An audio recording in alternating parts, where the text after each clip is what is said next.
So let's start. We're going to do, this module has international trade integration, internal trade integration, and internal labor integration, migration. This is something that I would ask as a pedagogical device. You should, first I'm going to ask you, in turn you should ask your students. Do you know your trade? Do you really understand trade? And the question to ask is, are exports good or bad? Are imports good or bad? What would be the answer to that question? No, okay. How many say it's relative? How many say exports are good and imports are bad? No. Oh, you're a very, very, all of you know your David Ricardo better than I do. Okay, because I think that if you kind of read, especially when your students follow the newspapers and follow the commentary, I can guarantee you that many of them, their instinct will be to think that exports are good and imports are bad. I think this is, if it's not true, all power to all of you, but I think that's the sense. But I think you need to explain why, exports can also be bad. We know why exports are good, you export more, your growth will increase, etc., etc. But you have to explain to them why exports can also be bad and why imports can be very good as well. So I think this is a basic thing. So if you go back to Ricardo and Adam Smith and all those people, they would have told you that actually exports are bad and imports are good. The theory of free trade basically says, I'm exaggerating, that you undertake free trade in order to import more. That's the benefit of trade. You import more, and exports are the sacrifice you have to do in order to get the imports. So in a kind of version where your welfare depends upon consumption, in that version, which is how, and welfare, in that version, basically imports are good, or in fact go further, the object of free trade is to get more imports, and exports are the sacrifice you make in order to get imports. So that's actually the original theory of comparative advantage, and so you have to remind them of that. Now exports can be bad also because, remember, exports can reduce the availability of domestic goods, for example. And in a sense, this is the version of what I just said. If you want more availability of goods domestically, you want to import more. And when you export, you're actually losing that. So that's the sense, the free trade sense, in which exports are actually not good and they can be bad. And of course, we saw the example this morning where if you export a lot of, if you produce and export of a lot of the resources that you don't have enough of, then exports can be bad too. If you over-specialize in water-intensive goods, and if a country doesn't have comparative advantage in water, exports can be bad as well. So free trade basically says you liberalize to import more, not to export more. And that's something. And we know why imports can be bad. And all of you think imports are bad because when imports come in, local production suffers. That's why all of us think that imports are bad. But we know, for example, that imports increase availability, imports reduce prices, imports increase competition. The whole point, one of the big, why do we liberalize? Because we want there to be more competition domestically, and imports are what increase the competition in a domestic economy. Similarly, imports can bring in technology, and therefore imports can be good.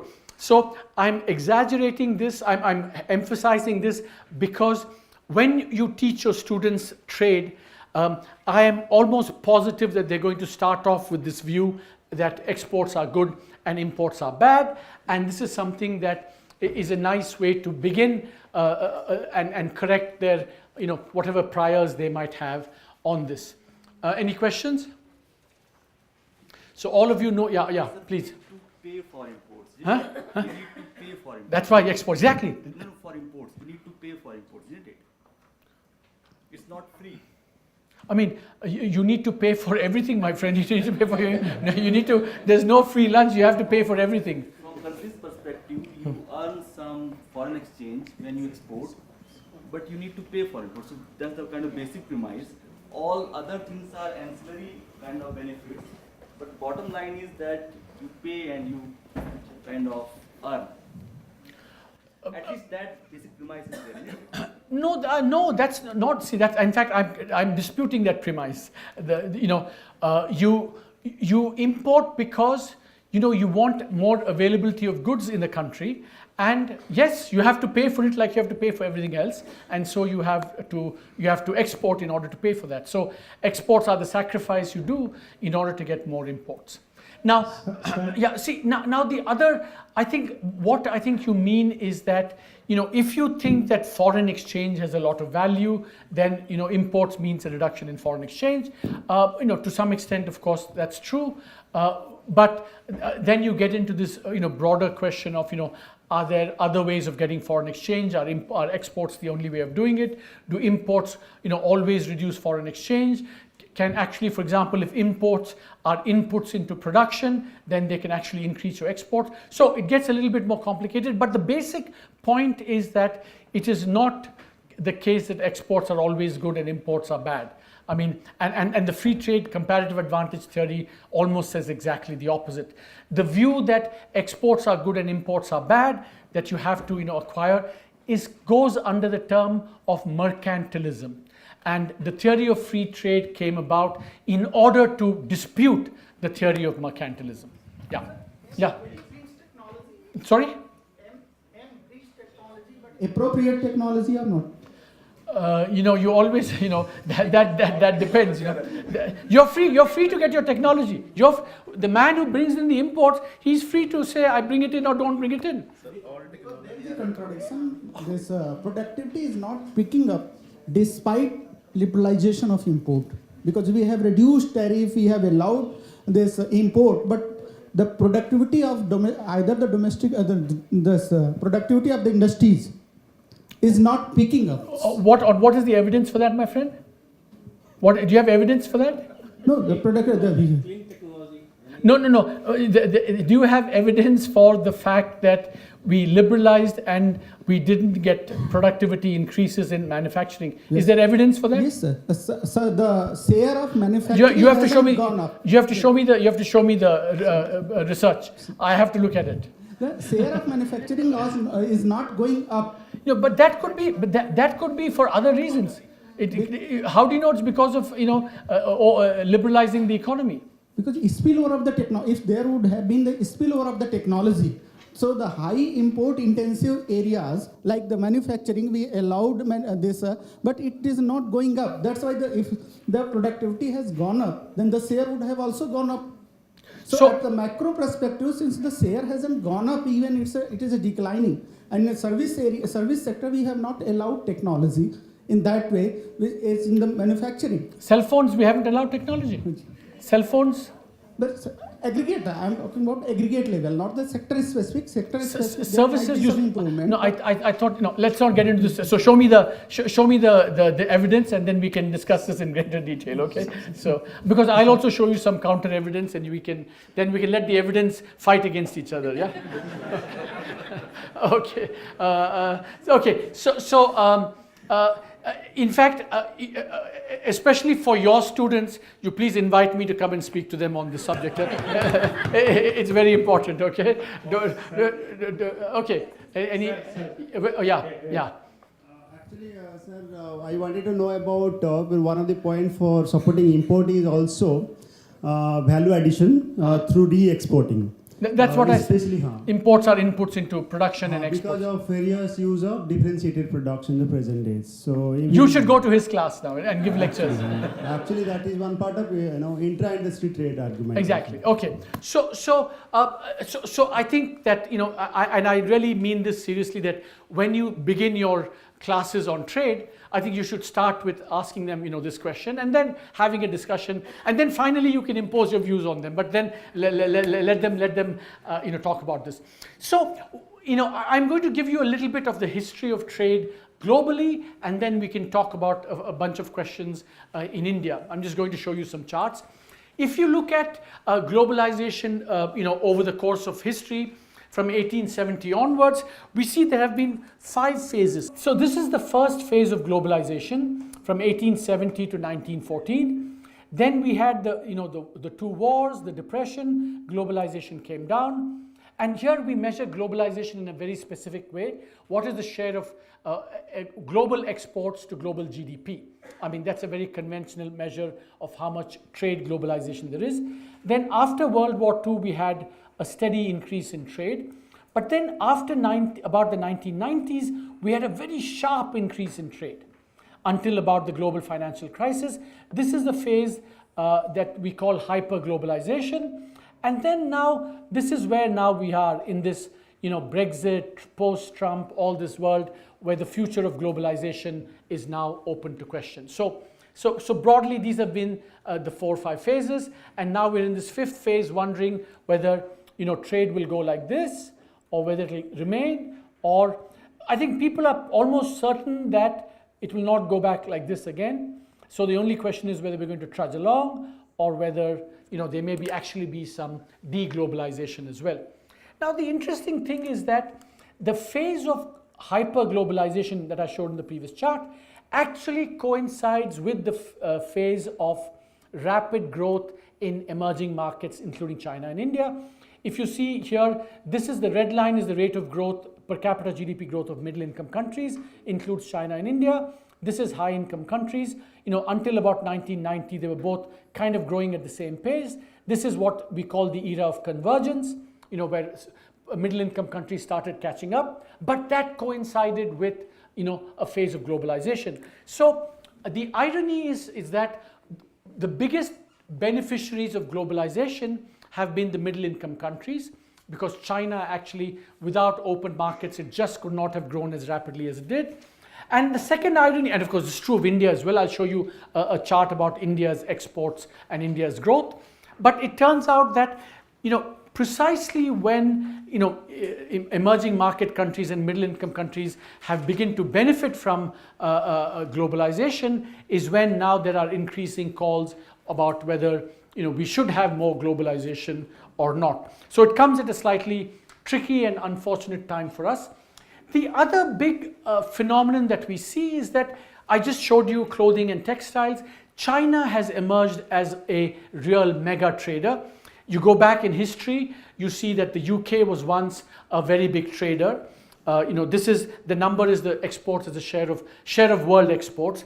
Then Germany, then the USA, then Japan, and today now China is now a mega trader. China is the largest trader in terms of, certainly in terms of goods, it's the biggest exporter.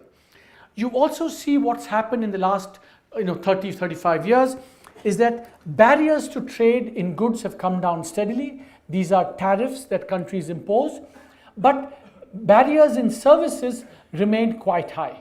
Now, you can have, in the case of goods, you have tariffs. In the case of services, the kind of restrictions on trade take different forms, because services, something that maybe all of you know and maybe you teach this is that when you teach more and more trade, you should also teach the distinction between trade in goods and trade in services. Trade in services can happen in different ways.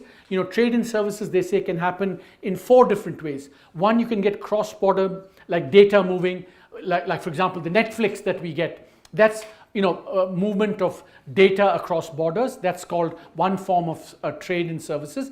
The other form is if there's FDI. If, for example, McDonald's comes to China and delivers burgers, that's a kind of service.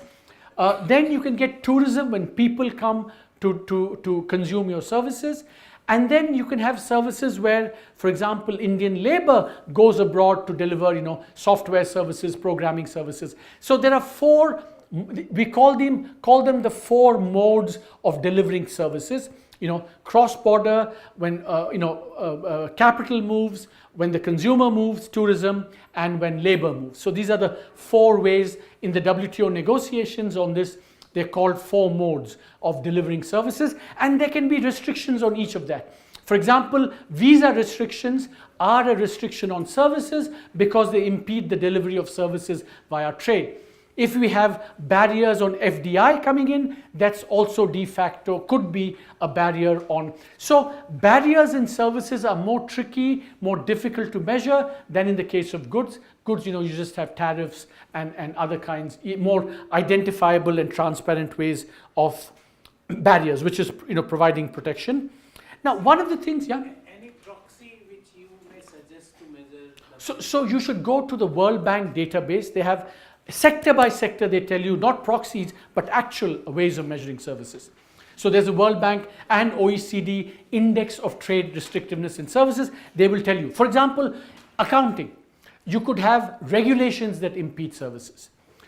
So many different kinds of ways of standards. Supposing you say China says any cell phone in China must have ABC standard, which is the standard the Chinese companies are using. That could be a way of protecting as well. So like IFRS or US GAAP. Or yeah, exactly. That's exactly that. Also, accounting standards can be a way for.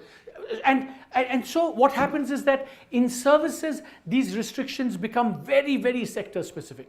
So it's difficult to speak of protecting services in general, but you can go and do that. Now the other thing that we've seen is, and I want to maybe this is the point at which, so over the last 20 years, more and more countries are entering into free trade agreements. Now, again, this is a class that, in your class, I would kind of teach, when you teach trade agreements or trade liberalization, of course, maybe you don't believe in trade liberalization at all, sir. So maybe in your class, this section won't be there, but it should be there, at least expose your students to this. And then, so when you speak about trade liberalization, good or bad, I think that you need to understand how and when, again, not a policy judgment or anything, but how do countries do this? One, countries could just say we liberalize on our own, we'll reduce barriers, we'll bring down our tariffs, etc., etc. That's called unilateral liberalization. We do it on our own. Second, you could do it because a lot of developing countries, when they had to borrow from the World Bank and the IMF, those colonial, bad guys forced us to open our markets. And, it to some extent happened under the 1991 program with India. We were asked to reduce our barriers as well. So it can happen like that. Third, it can happen under the WTO. So 1 and 2, only a country does it on its own. Under the WTO, you do it what we call multilaterally. All countries reduce their tariffs.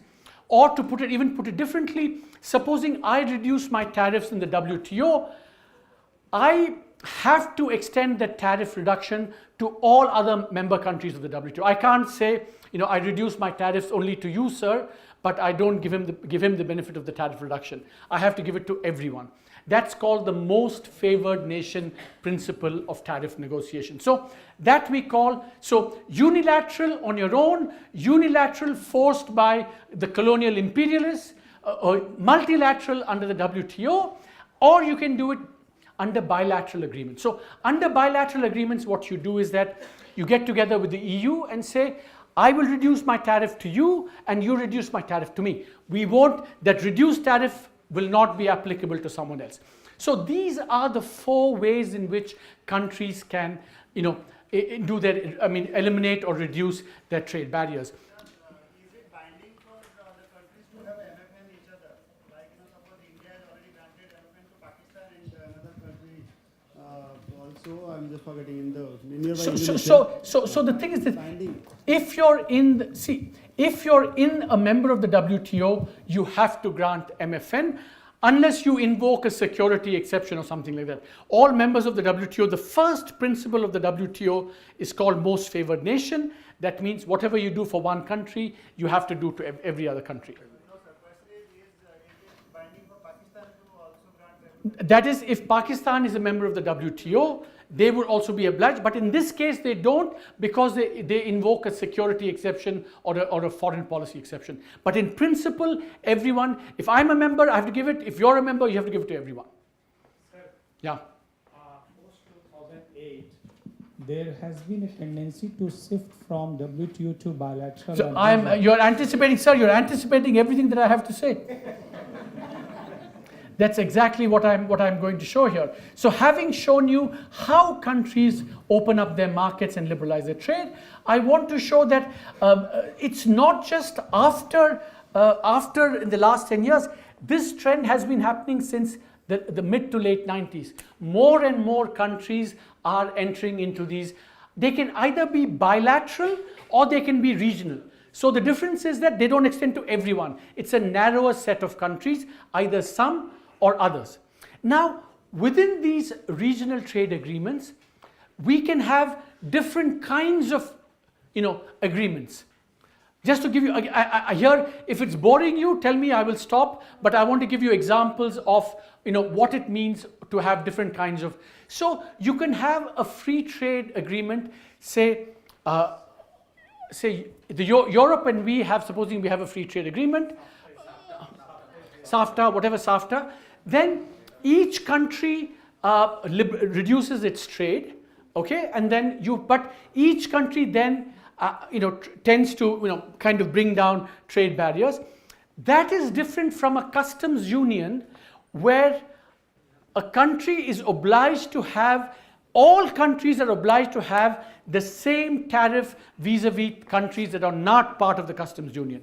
So in a free trade agreement, against China, supposing China is not part of the agreement, I can have 10% against China. Bangladesh and the SAFTA can have 20% against China. That's not disallowed. But in a customs union, like in the case of the European Union, there are other customs union, all members have the same tariff against outside members.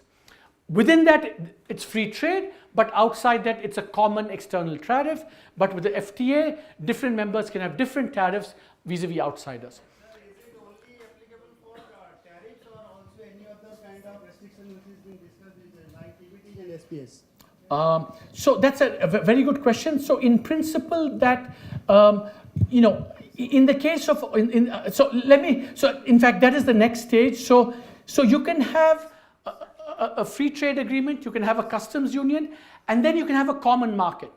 In a common market, you also have common regulations, within everyone.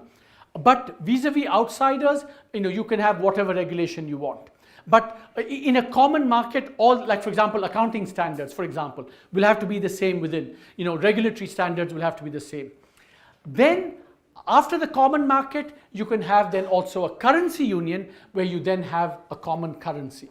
So these are what are called, different degrees of deep integration. Deep integration because shallow integration is you only reduce your tariff barriers. Deep integration is you also start having other regulations, and then in the ultimate, you have a common currency as well.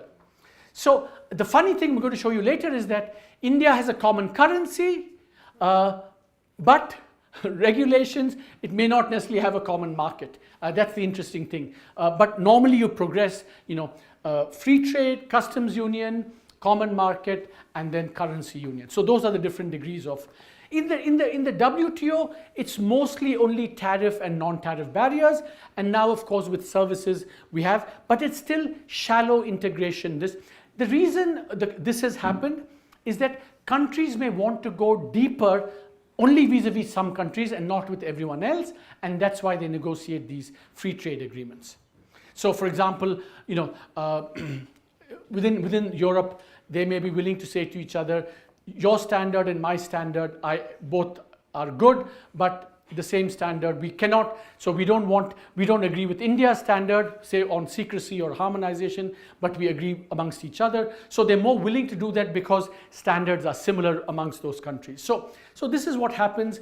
So this is just a kind of description on how do you liberalize unilaterally, regionally, multilaterally. And within regional agreements, you can also have shallow integration and deep forms of integration. Any questions? Sir, from lookist policy to actist policy, can it be little deliberated here, sir? Yeah, I'll show you some charts on that. Huh? Okay, I'm coming to India now. Okay, please. Yes. So sanitary and phytosanitary measures, they are actually negotiated in the WTO, but also in other forums like the FAO. There's something called the Codex Alimentarius, where you negotiate these standards. But in the WTO as well, you have rules on what kind of standards you can have. Yeah. First, that gentleman here. What role you see with respect to these regional trading blocks, with respect to overcoming the problems associated with the free trade? Can I read your mind? Can I read your mind, sir? You are very unhappy with our thing with No. ASEAN because of? Yeah, of course. Because of, let them all know what the product you're. Tell them. I shall tell. Huh? Because free trade always have many disadvantages. Yeah. And because of that. No. I want you to tell them what is the product that really exercises Kerala in the. No, sir. It is not. It's nothing particular to Kerala. Okay. Everywhere. Okay. And throughout the history, that is what I see. Okay. And now America is also moving away from free trade. Okay. So remember. So I am not going to tell you whether free trade is good or bad. I am only here to describe the facts. All of you can have strong views on this. Whether these trading agreements, countries are engaging in these trading agreements because of the reason that to overcome the problems of these problems associated with free trade. Whether countries are engaging in these type of trading agreements just to overcome the problems of associated with the free trade. That's my question. No, but these are agreements, are movements towards free trade. So that's why I don't fully understand your question. When you enter a free trade agreement, you do this in order to lower your barriers and have more trade between them. But I still want you to tell us what the Kerala thing was. What is the Kerala complaint against ASEAN? Which is the product? I just want them to know. Okay, okay, good. No, it's not rubber. It's huh? No, cow slaughter, my friend. No, cow slaughter has nothing to do with free trade. It is our own. Cow slaughter is our own. It's nothing to do with free trade. Okay. I have yet to see a free. Maybe this should be what we say in free trade agreements. Maybe this should be India's contribution to free trade agreements. To bring in cow slaughter into free trade agreements. Anyway.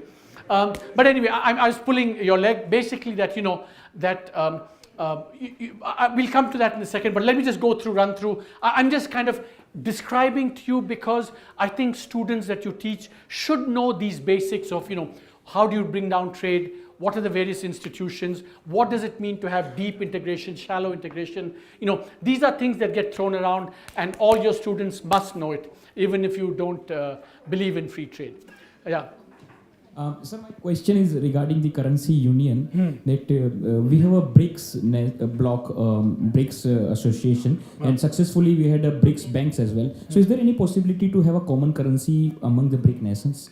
I mean, anything is possible, but it's not going. Yeah, but it's not going to happen. It won't happen, and it probably shouldn't happen either.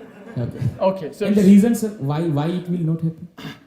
Why? Because, see, remember, it's a very good question. It's a really very good question, and the answer is very simple and has to do deeply with sovereignty.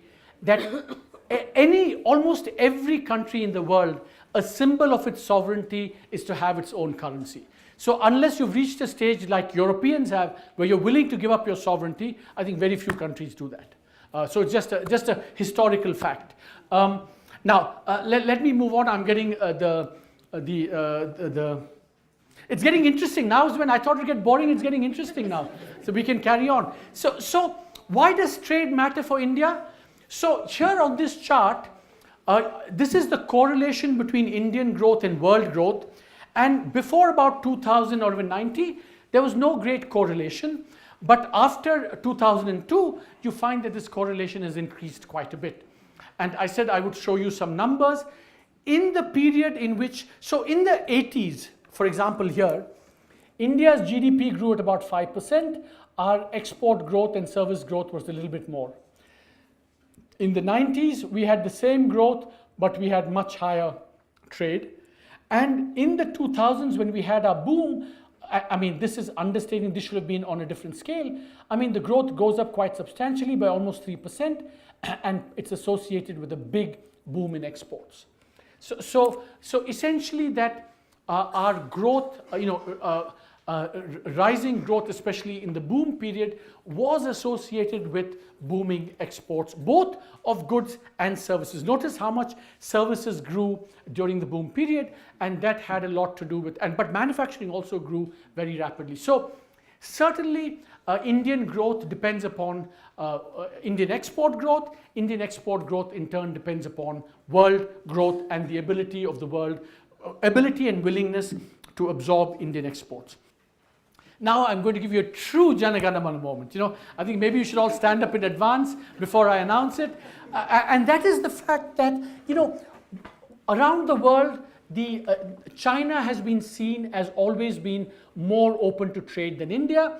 And we measure that by exports, trade share, exports plus imports as a share of GDP. That's the measure of trade.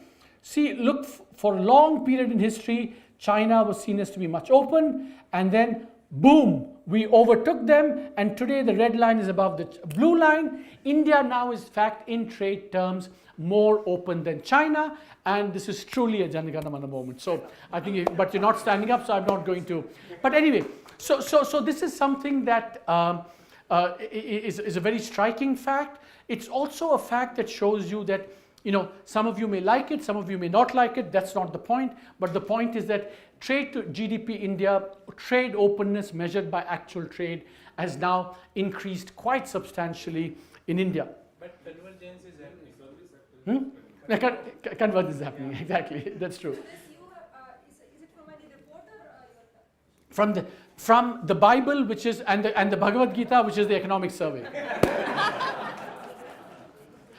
So these are numbers. In fact, in the survey, we begin it by saying 8 unusual facts about India. And actually, I work a lot on trade. This is one of my specialties. 10 years I've worked a lot on Chinese trade and Indian trade. Even I didn't realize until I did the survey that actually that had happened, and now we're ahead of China. So that's very, very, very interesting fact. Sorry? No, share of GDP, all trade share of GDP. Trade share of GDP. So this means 14 means 14% of GDP. Yeah. Question.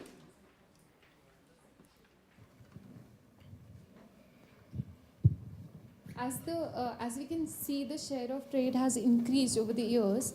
I would just like to know whether is it like concentrated to a few selected countries, or is it more like to many countries? Because that's really important. If we are actually looking, trading with few countries, if they stop trading with us, it will be a point of concern. It should be a So that's a good point. I think that, you could also measure a trade diversification index, for example. Very easy to measure that. Many people have done that, and you can do it. In fact, one of this used to be a very common practice many years ago, but over time it seems to be less important because everyone is becoming more open, and there are fewer. See, the last big time it happened was the OPEC, in 1973, when they restricted their supply of oil. And therefore, your point is a very good one. But in the last few years, we look less at this. I mean, in one sense, it's important not just to know because whether other countries might stop. That happens less and less. But you may also want from a risk perspective, right? If all your exports are concentrated in the US, then if US growth declines, your growth will decline. And so it's nice to get a more diversified. So not only do you may want to have a diversification in terms of commodities, but also in terms of destination and partner countries. So a diversification index would be a very good thing to measure as well. Sir, the last slide actually showed that the exports have fallen in the same period when India is supposed to be surpassing China in terms of share of the GDP. So it's because of the Chinese inward-looking policies that India has now surpassed, not because of anything that India has done, right? No. First of all, remember, world trade to GDP has declined. So all countries' share of trade to GDP has declined as well.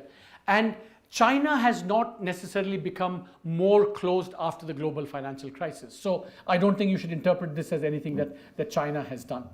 Hello, sir. Yeah. So one question here. Yeah, you've not asked your allowed question. So my question is on export-led growth strategy, which China has been using for so many years. Yeah. Now they have shifted to like domestic consumption and other kind of components of aggregate demand. So my question is, how long, if we are looking for the long-term growth, how long this export-led growth will help to India in comparison to China? Very good point that China's exports to GDP has come down, partly also because they have gone from an export-led strategy to a domestic demand-led based strategy for political reasons and for economic reasons. But the answer to your question is that if you look at history, many of these East Asian countries, Japan, Taiwan, Korea, Indonesia, Singapore, and then China, have used this export-led strategy for 20, 25, 30 years easily. So I would say that India could follow that. In fact, my last slide in this section is going to be precisely on that question of how feasible is it for India to have an export-led strategy for growth in terms of whether the rest of the world will allow us to have this strategy or not. So it's a very good question. So my friend, we have to move on. I'm sorry, and then this is something that, see, I want you to, at some point I would like you and your students to kind of, when you do trade, one of the things you should do also is to understand the gravity model of trade and what the gravity model says. I had originally thought I'd have slides on that, but we're running short of time. But essentially the gravity model says that two countries that have bigger economies will trade more with each other, and the closer you are, the more you will trade. The farther you are, the less you will trade. And it also says that generally small countries will have more international trade than big countries. And it's that intuition that's captured here. You see how there's a very nice downward sloping line. You measure size, you can do it by log of population or log of area, and trade to GDP. You see that negative sloping line. Basically, big countries tend to trade less with others for the simple reason that they have a bigger market internally to sell and buy to each other. So that's kind of the basic intuition. And so amongst big, so if for example you say, Sweden's trade to GDP is 70% and India's is say 40%, that doesn't say anything because you have to control for the fact that India is a big country and that naturally it will trade less. So what this chart shows is that India and China actually, they do trade quite a bit given their size, and the countries that are really closed in that way are Brazil and the United States. So in some sense, Brazil and the US, they're very big, they should trade less, but they trade unusually less, even allowing for the fact that they are big countries. The same logic, you draw the line and you see whether a country is above or below the line. This is India has reduced its tariffs dramatically. Some of you may want to start crying at this point, but please don't do so. This is what we've chosen to do. And so this is what this is.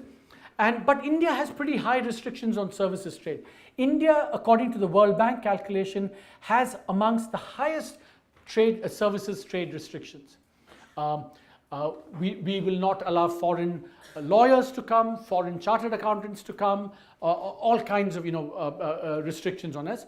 But similarly, the US also applies lots of restrictions on our movement of labor as well. So, but the stylized fact is we've brought down our, now our average tariffs are, depending on how you measure it, weighted average, unweighted average, etc. But it's now, according to this, about 3 or 4 or 5%. It's very low now. And now look at, there's been almost all countries have very similar levels of tariffs.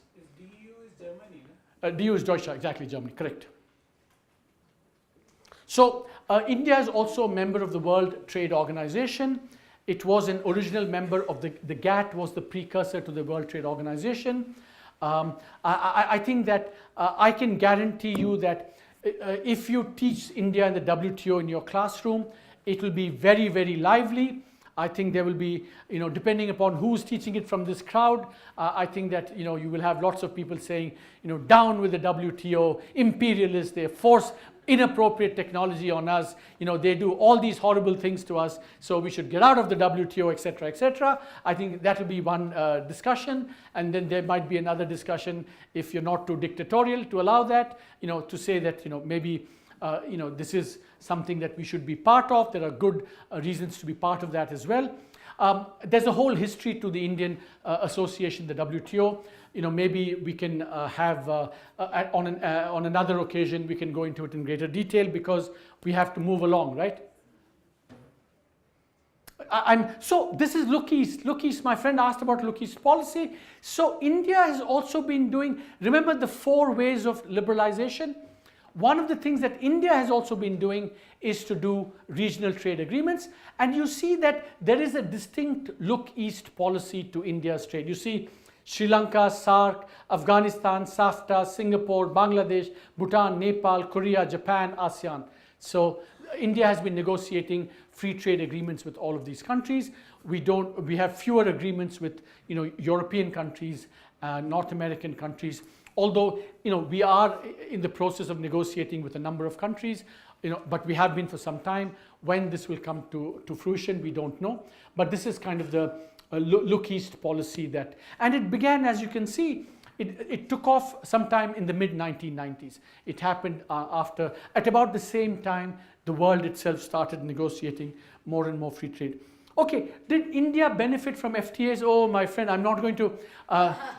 don't get angry with me. I'm going to give you this as a factual chart, but I've put this slide up because there is one kind of, methodological kind of device that I would like all of you to teach your students.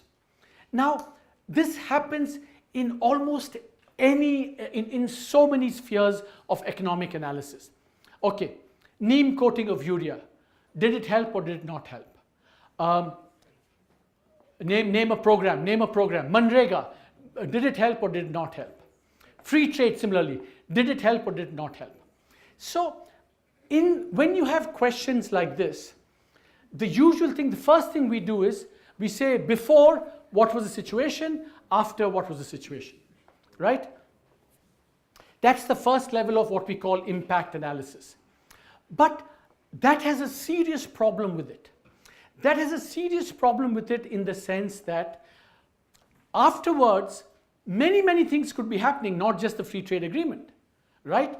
So how do you, in some ways, control for how much, what are these other things?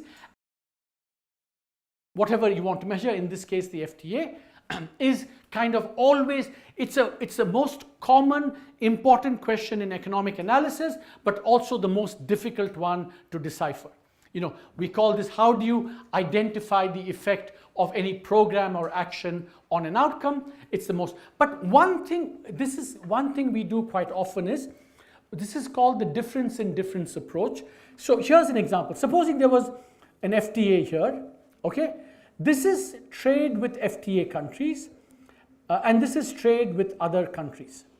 So if you did a before-after analysis, you might say, oh, before this was the trade, after this was the trade, therefore this is the difference between the two is the impact on trade.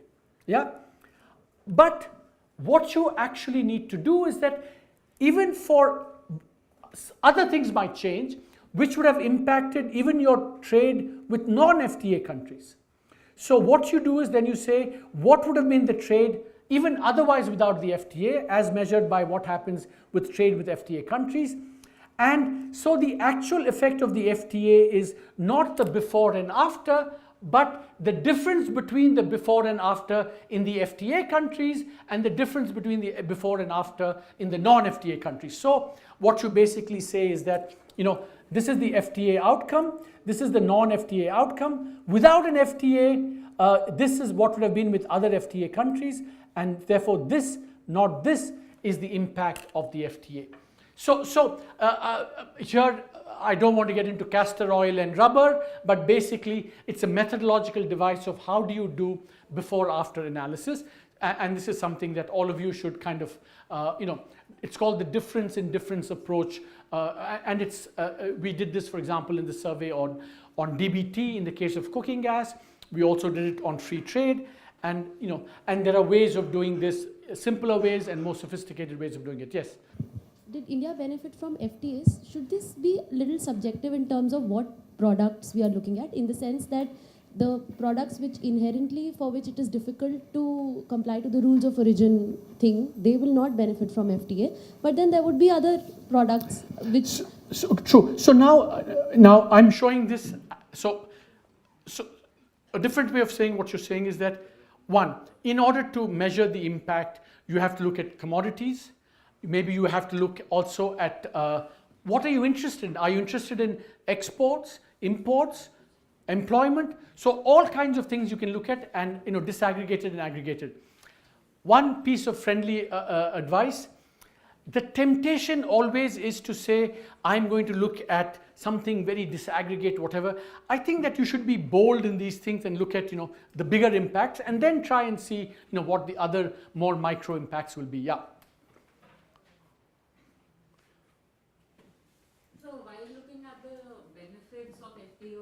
Integration.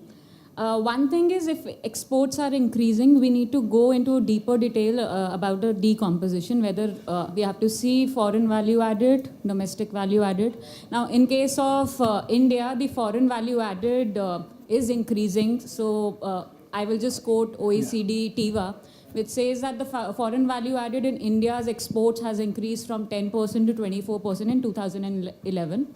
Now, if foreign value added is increasing, then can that impact the industry negatively in terms of employment?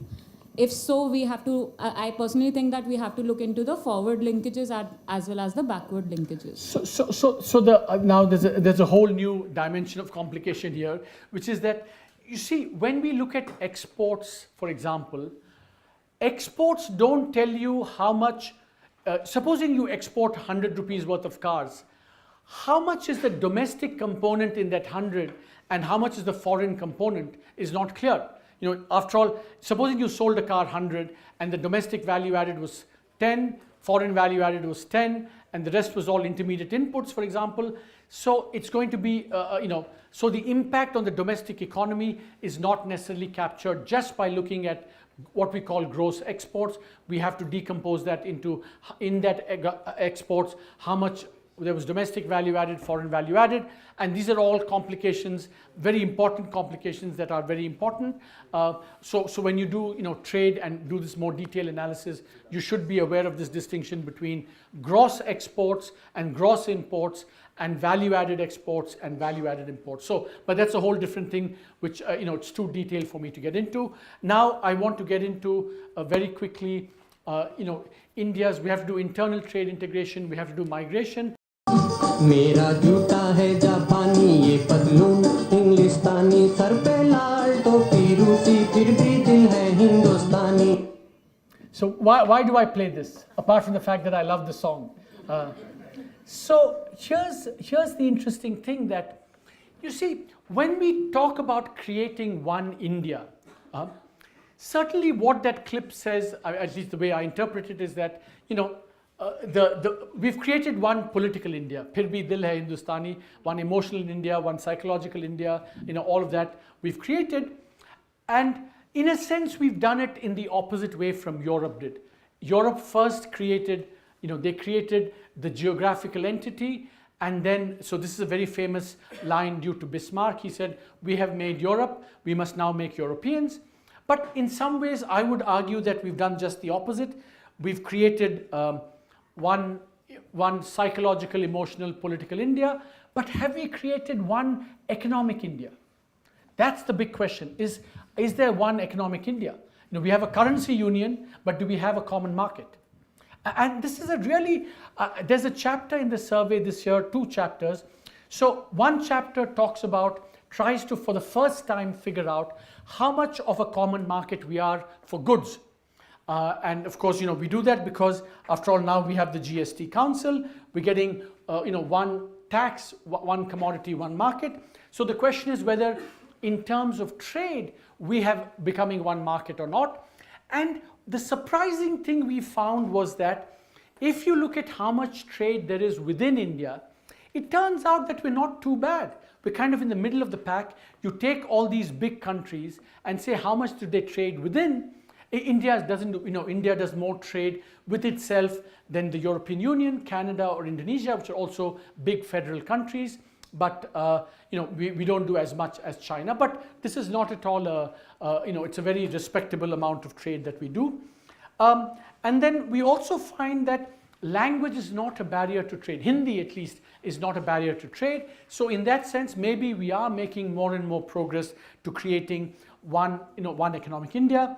And we also, what we do is that we see how much do the different states export and import to each other. And you find that Gujarat and Maharashtra are the most, we know that, for example, the interesting thing is that we saw that Tamil Nadu had the highest manufacturing in GDP, but it's Gujarat and Maharashtra that export, and here export means export with it to the rest of India, and so you can do these maps in terms of how much different states export, how much different states import, what is the total volume of trade, what is the trade balance, what is exports minus imports. So here I would say the one interesting thing I would so good question. Why? So this is, my team can be proud of the fact that this is the first time this estimate has been produced of trade within India. Many other countries do it. And the way we did it, and the question that was asked here, it's very difficult to get this from trade data.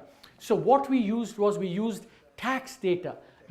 Because in the tax, because we have something called the central sales tax, you have to have an invoice every time there's interstate trade, and it's from the tax data which was made available to us by the GSTN network that we were able to do this. So in terms of actual research, this was actually a very exciting part of what we did in the economic survey. But the important thing is that we find that more and more we're getting more one economic India. The even more exciting thing we did in this survey was we came up with new measures of migration within India. And the conventional kind of perception of India is we think that India has a lot of barriers to trade, which we kind of showed is not true.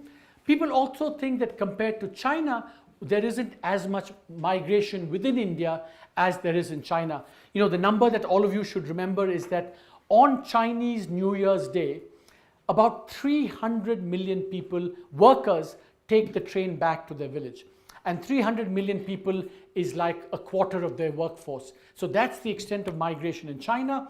We've always thought that in India, migration was much less. If we are going to draw this vis-a-vis the population, we will be far behind these countries. You had made a comment that we had done a decent work. The last one. I'm anticipating you. I'm showing you this is the ratio of internal to international trade as a share, depending upon size. That's what you were trying to say. No, but this is area, sir. I'm talking about population. Same. You'll get the same result. So, my friend, I anticipated you. You were trying to, anyway. So same thing we've done on migration. See, the census, according to the census, migrants for economic reasons, 26 million, 33 million, and 51 million in the three censuses. That represents, as you can see here, will this work or it won't work? Oh, my friends, again. Oh, I'm becoming so good at this, Okay, what you see is that migrants for economic reasons, that is the numbers we show. We see that it's doubled in the 2 decades, almost, the amount of migration. And as a share of the workforce, 10.5. In China, we think it's about a quarter. And you also see rising female migration as a share of the workforce. It's amazing. So women don't just migrate now for marriage reasons, or the amount they're migrating for economic reasons has also increased quite a bit according to the latest census. Now, so the two new things we did in this survey was to use two different methodologies for calculating how much migration there is. I don't want to bore you with all the details. This is one way of doing it, and what we found is that it's based on an analysis of how much, if you have a cohort, say 10 to 19 in an area in one decade, how much of those people are there in the next decade? And you find some very interesting things. Basically what you find is that the net migration is something like, out-migration something like 11 million stock. But the even more interesting thing we did was we used railway passenger data to see how much migration takes place. And what you find is that from this, the amount of migration that this suggests is 2.5 times what the census suggests. So here we calculate that in terms using railway data, annual migration for work, we think for work-related reasons, is something like somewhere between 8 and 9 million, whereas the census was saying it was something closer to 4 to 5 million. So that is what we find, and this is a very kind of interesting aspect to this. We also, part the genius has been, we can show you where all these, the most trafficked routes in terms of interstate migration. This is a similar heat map, district-wise. So here's what I will show. This is a thing which shows kind of how much migration has, the migration over two 10-year periods. The interesting thing is that this means out migration, this means in migration, and you see that in the second period, the amount of in migration and the amount of out migration is quite high, new amounts. So you are getting more and more places of migration, both as sending places and as receiving places. So the bottom line is that this shows that we are a country where there's a lot of churn happening, not just on trade, but on labor mobility as well.